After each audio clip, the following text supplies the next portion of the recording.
अब्दुल्ला तारक साहब है, आंखों की कमजोरी का इलाज बता दे। प्यारे भाई, आंखों की कमजोरी के लिए बेहतरीन चीज सौंफ है।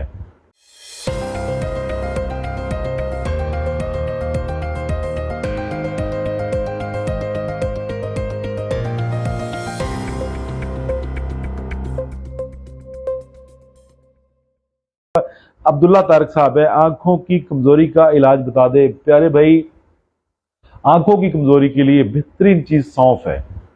मगज बादाम, सौंफ और भुने हुए काले चने, ये तीन चीजें हम वजन ले लें, लेकिन सौंफ को थोड़ा सा भून लीजिएगा, बाकी पाउडर कर लें। अगर इसमें इजाफा करना चाहें तो आप तिल सफेद का इजाफा कर सकते हैं, तिल स्याह का इजाफा कर सकते हैं।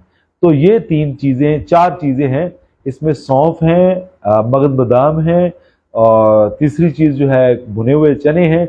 ये तीन चीजें ही काफी हैं। अगर आप ये तीन चीजें पाउडर करके रख लेते हैं, सुबह शाम एक से 2 टेबल स्पून आप खाते हैं, ऊपर से नीम गर्म दूध पीते हैं खाने से घंटा डेढ़ घंटा बाद, तो अल्लाह के हुक्म से अब्दुल्ला भाई आपकी आंखों का मामला बेहतर हो जाएगा। क्योंकि ये जितनी भी मैंने चीजें बताई हैं, ये अक्सर दिमाग है, ये दिमाग को ताकत देने वाली चीजें हैं। तो आप कोशिश करिए मेरे भाई, दिमाग अगर मुकव्वी होगा, ताकत वाला होगा, तो ऑटोमेटिकली आपका जो मस्कुलर सिस्टम है और आंखें हैं, ये रोशन हो जाएंगे। आप ये तीनों चीजें इस्तेमाल करिए। ऊपर से पानी ना पीजिए, फिर बदहजमी का अंदेशा होता है।